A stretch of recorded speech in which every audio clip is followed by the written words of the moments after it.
Hello everyone, this is Brandon Dang from BrandonVDang.com. I'm a primal health coach, and today we're going to be talking about the ketogenic diet. Alright, so the ketogenic diet is gaining a lot of popularity. Alright, so what is it? Let's go into a little introduction. This video is about the introduction to the ketogenic diet. Alright, so keto is a diet high in good fats, moderate in protein, and very low on carbs. We're talking about like less than 50 grams, less than 30 grams a day of carbs. Basically what the objective of a ketogenic diet is to use fats or ketones as your cell's main fuel source. So the fat that your cells use is going to be from the food you eat or from your own body fat.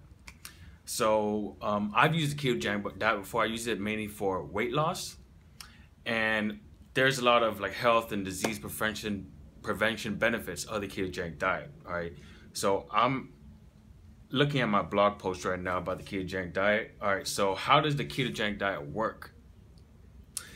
So your cells run on a cellular energy called ATP, adenosine triphosphate. So ATP can come from two different sources. All right, it comes from fats, palmitic acid, or it could come from glucose.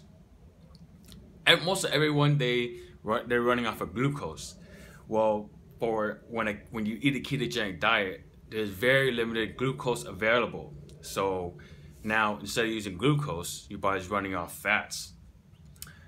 So fats, you could use fatty acids directly for energy, or fatty acids could be sent to the liver and be converted into ketones.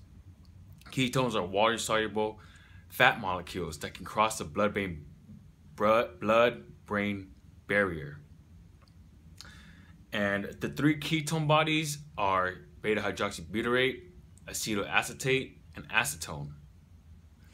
Now, your body uses ketones, and it produces more ketones when you're fasting for long periods of time, or when you're eating a low-carb diet, ketogenic diet, or when you're exercising for a long period of time because you exhaust all your glycogen stores.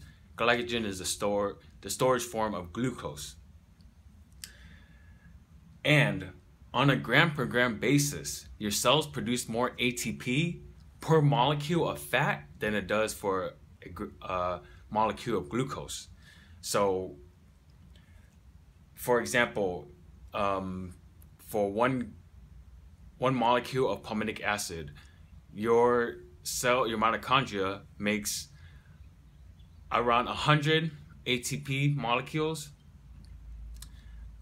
per fatty acid molecule, right? And for glucose, it's around 30 to 40 grams. And you know that those numbers might be a little off. Don't get me on that.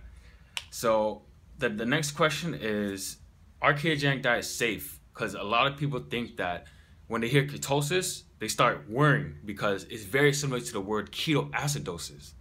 Ketoacidosis is mostly, it can pretty much only happen in people with type 1 diabetics.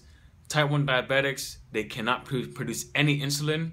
So what happens is when the glucose is filled with blood, your body doesn't produce any insulin, so the glucose stays in the blood, and add that to a high amount of ketones, then you get ketoacidosis, which is a very dangerous metabolic state.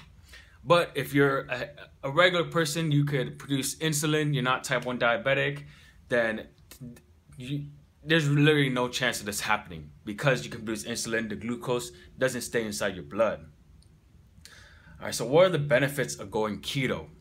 The benefits are, I'll name them off: weight loss, increased cognitive function, mental clarity, decreased inflammation, better appetite control, better blood sugar control, decreased insulin, better blood lipid markers such as cholesterol, and better triglyceride levels, improved skin, improved immune system, better longevity, preservation of lean body mass. All right.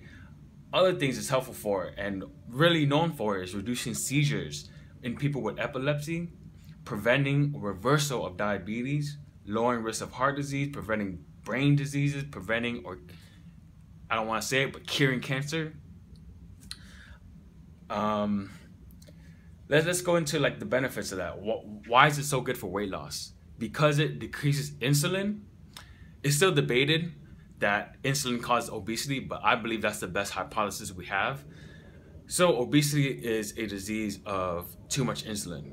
And because ketogenic diets reduce insulin, now when you reduce insulin, you get weight loss. All right, decreased inflammation. On a ketogenic, you're not eating any sugars, you're not eating carbohydrates, which are most inflammatory foods like bread, wheat, pastas. All those are very inflammatory. What I noticed is because your brain is running off ketones, man, your cognitive function, your mental clarity is definitely. To me, it feels like I'm running off higher octane fuel when I'm on like a strict ketogenic diet. All right, and you'll see if you take your blood, your body's gonna take a little time to adjust to the ketogenic diet. But once you do, you're gonna see better cholesterol markers and better triglyceride markers. And of course, when you're not eating any sugar, that's gonna when you eat sugar, your body produces things called AGEs, advanced glycation end products. And when you decrease sugar, you're gonna get less of that. So advanced glycation end products damages the proteins inside your body. And proteins run everything, right? Your enzymes are made out of proteins.